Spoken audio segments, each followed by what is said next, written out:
देखिए, हम दुनिया भर के झोंपा भर माला पहने हैं,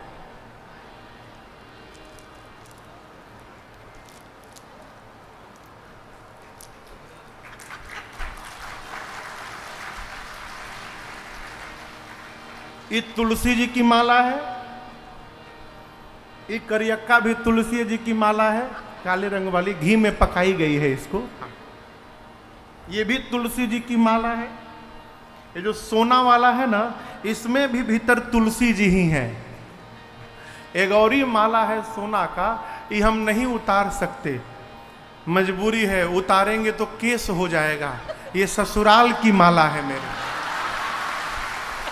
मजबूरी होता है। हम क्लियर कर दिए आप लोगों को, हाँ, नहीं तो सब तुलसी जी की माला है।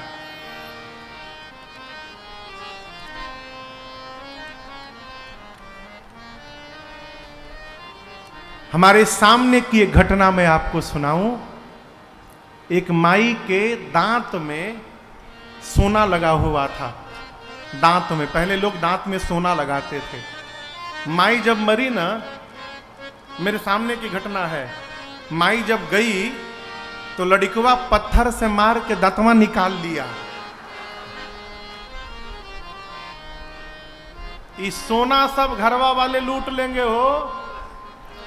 ये जितना सोना है ना, सब निकल जाएगा, इसको कोई पूछने उछने वाला नहीं है। यही लकड़ी रख के क्या होगा, यही लकड़ियां आपके साथ यात्रा करेगी आगे, इसलिए इसको जमा करने का स्वभाव बनाइए। ये भगवान की माला है, तुलसी माला। आप मंदिर में जाते हैं, पुजारी जी महाराज हाथ में प्रसाद देते हैं, प्रसाद में तुलसी दल पड़ा हुआ है। तुलसी दल पड़ा है तो आप विचार नहीं करते कि एक बासी है कि ताजा है। तुलसी दल पड़ा है, आप तुरंत स्वीकार कर लेते हैं। आप ये नहीं देखते सड़ा है कि अच्छा है, खट्टा है कि मीठा है। तुलसी दल पड़ा है यानी ये प्रसाद है, आप पान कर लेते हैं। उसी प्रकार तुलसी धारण किए हुए जिसका शरीर निकलता है, वो तुलसी के साथ ऊपर जाता है। भगवान उसके गले में तुलसी जब देखते हैं तो उसके गुण और दोष का विचार नहीं करते हैं, उसको स्वीकार कर लेते हैं। भगवान उसको अपना बना लेते हैं। तुलसी धारण किए हुए जिस मनुष्य का प्राण निकल जाए, यमराज के दूत की औकात नहीं कि उसको छू दे। उस जीव के लिए परमात्मा के पार्षद आते हैं और विमान में बिठाकर उसको लेकर जाते हैं। यहां देखिए, हाथ में भी तुलसी है। ये परमानेंट है। ये रात को तो सोने में चुभ उब जाए तो इसको निकाल भी देते हैं, लेकिन ये रात भर भी बना रहता है, ये नहीं निकलता। भोग लगाने की दवाई है। अब कहीं रास्ते में पानी पीना है, कहाँ गिलास तुलसी दल खोजेंगे? तुलसी दल लगाएंगे तब न भोग लगेगा, कहाँ ढूंढेंगे? ये माला स्पर्श कराइए, तुलसी का स्पर्श हुआ, ठाकुर जी का भोग लग गया। ठाकुर जी पा लिए, आप भी पा लीजिए। जमा करिए, ये परम धन है।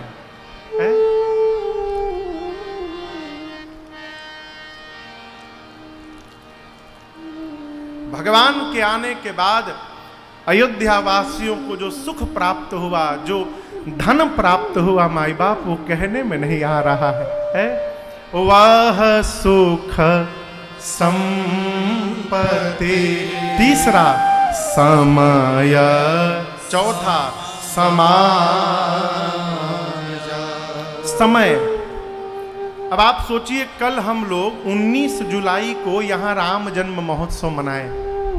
सच बताइएगा, आप में से कौन कौन कल यहां उपस्थित थे? हाथ नीचे करिए। कौन नहीं उपस्थित थे? इतने सारे लोग आज नया आ गए हैं। चलिए, जो उपस्थित थे आप सच बताइए, कल भगवान के अवतार के समय आनंद आया? जब कलिकाल में बैठकर हमको आपको इतना आनंद आया हो, जब परमात्मा अवतार लिए होंगे तब कितना आनंद आया होगा, कल्पना करिए।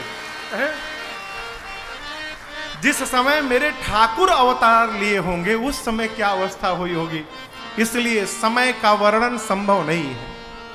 और अंतिम समाज, यहां भी कहां कहां से लोग आए, मध्य प्रदेश दमोह से आए हैं, एक परिवार राजस्थान जयपुर से आया है, एक हमारे भाई बंसल जी कहां बैठे, बंसल जी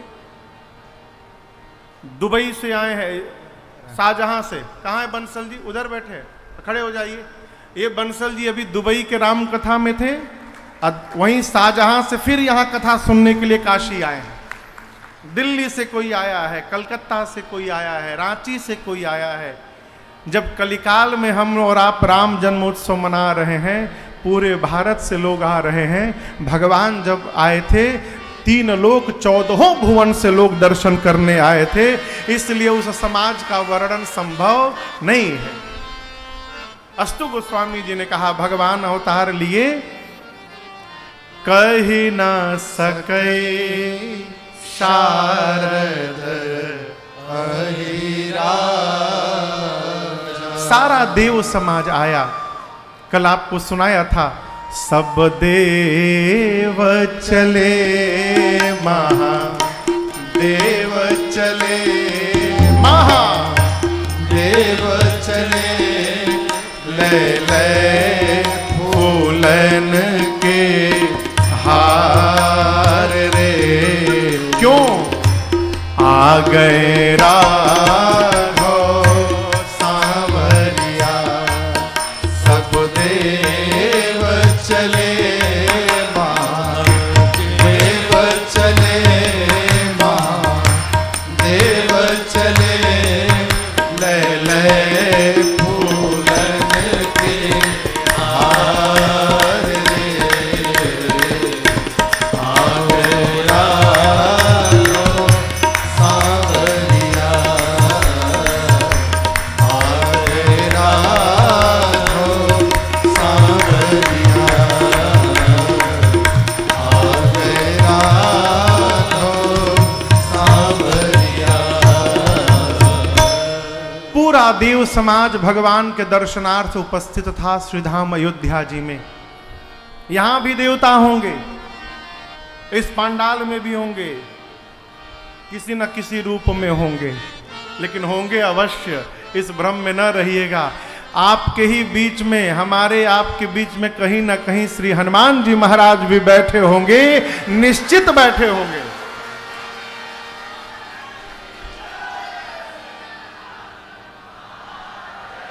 पूरी धरती पर जहां जहां भगवान की कथा होती है, सबसे पहले हनुमान जी पहुंचत हैं और सबसे अंत में श्री हनुमान जी महाराज विदा लेते हैं। इसी कारण तो गोस्वामी तुलसीदास जी को हनुमान जी का काशी में दर्शन हुआ, इसी कारण।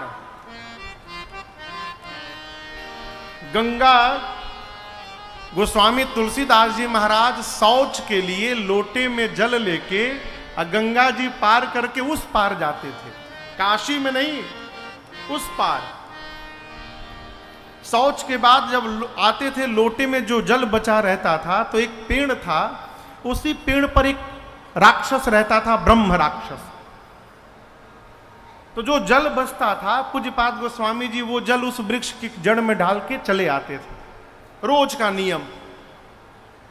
गोस्वामी तुलसीदास जी इतना जल दे दिए कि वो ब्रह्म राक्षस की प्यास समाप्त हो गई हो और एक दिन सामने प्रकट हो गया। गोस्वामी तुलसीदास जी से कहा कि कहिए क्या चाहिए। तो बोले कि मैं भगवान का दर्शन करना चाहता हूं। तो बोले भगवान का दर्शन यदि करना चाहते हैं तो उसके पहले आपको हनुमान जी का दर्शन करना होगा। मैं भगवान का दर्शन तो नहीं करा सकता हूं, लेकिन ये बता सकता हूं कि हनुमान जी महाराज कहां मिलेंगे। तो गोस्वामी तुलसीदास जी बोले बताइए। बोले चाहिए काशी में, जहां भी राम कथा हो रही हो, कथा में जो सबसे पहले आए और सबसे बाद में जाए वो हनुमान जी महाराज हैं। गोस्वामी तुलसीदास जी आए तो एक जगह कथा चल रही थी। अब सोचिए ये कैसे पता चलेगा कौन सबसे पहले आया है। तो जाकर कथा में बैठ गए कि जो सबसे बाद में जाएगा वही बजरंग बली है। बैठ गए, कथा पूरी भई, महाराज गए, श्रोता गए, अब बच गए। अंत में पांडाल में श्री हनुमान जी महाराज वेश बदल के बैठे थे और पूज्य गोस्वामी तुलसीदास जी महाराज। हनुमान जी बोले गोस्वामी जी को जाओ, गोस्वामी जी बोले हम यहीं रहेंगे, आप जाओ। हनुमान जी का नियम सबसे बाद में जाना है। गोस्वामी जी बोले हम जैबे नहीं करेंगे, आप जाइए, हमको नहीं जाना, हमको यहीं रहना है। अंत में श्री बजरंग बली ने हनुमान जी महाराज को दर्शन, गोस्वामी जी को दर्शन प्रदान किया है। बोले मुझे रघुनाथ जी का दर्शन चाहिए। बोले अयोध्या जाइए, दर्शन मिलेगा। अयोध्या गए गोस्वामी तुलसीदास जी।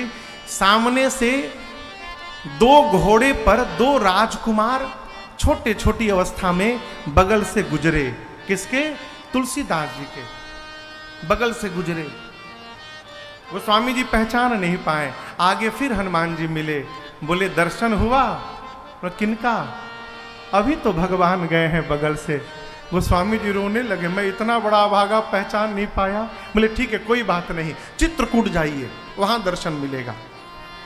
गोस्वामी जी चित्रकूट आए। एक दिन सुबह सुबह राम घाट पर बैठकर चंदन घिस रहे थे।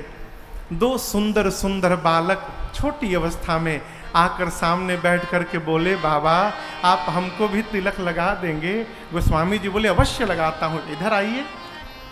हनुमान जी देखे कि गोस्वामी जी फिर मिस करने वाले हैं आज, तो कहते हैं ऊपर पक्षी का रूप धारण करके वृक्ष के ऊपर बैठकर और हनुमान जी महाराज बोले चित्रकूट की घाट पर भई संतन की भीड़, तुलसीदास चंदन घिसे क्यों तिलक दे रघुबीर। जैसे श्री हनुमान जी महाराज ने ये बात कही, गोस्वामी तुलसीदास जी को भगवान का दर्शन प्राप्त हो गया है। उसी प्रकार सारा देव समाज भगवान के दर्शनार्थ यहां आया है। कहां आया है? अयोध्या में। सभी आनंद में हैं, लेकिन रात्रि देवी तनिक परेशान थी। भगवान ने रात्रि से पूछा देवी आप क्यों उदास हैं? रात्रि ने कहा प्रभु मैं अपने दुर्भाग्य को लेकर उदास हूं। सभी देवताओं ने आपके प्राकट्य का दर्शन किया, छोड़ मुझे। भगवान बोले आपने क्यों नहीं किया? रात्रि बोली प्रभु आप दिन में प्रकट हुए हैं, मैं दिन में होती नहीं हूं, मैं तो रात्रि में होती हूं, मैं कैसे देखूंगी? भगवान ने कहा ठीक है जाइए, मैं वचन देता हूं रात्रि अगली बार जब मैं द्वापर में अवतार लूंगा कन्हैया के रूप में, तो ये सौभाग्य केवल और केवल आपको प्रदान करूंगा। अगली बार मध्य रात्रि में अवतार लूंगा। रात्रि प्रसन्न हो गई। तब तक पीछे से चंद्रमा आए। बोले प्रणाम करके प्रभु सेम प्रॉब्लम, हमारी भी यही समस्या है प्रभु, हम भी आपको नहीं देख पाए। भगवान ने कहा कि रात्रि को वचन दिया हूं अगली बार रात्रि में आऊंगा। चंद्रमा बोले इतने दिनों तक कैसे रहूंगा? यहां भगवान ने चंद्रमा को अपने नाम का सहारा प्रदान किया, कहा मेरे नाम के सहारे रहिएगा। उसी दिन से भगवान का नाम रामचंद्र हो गया।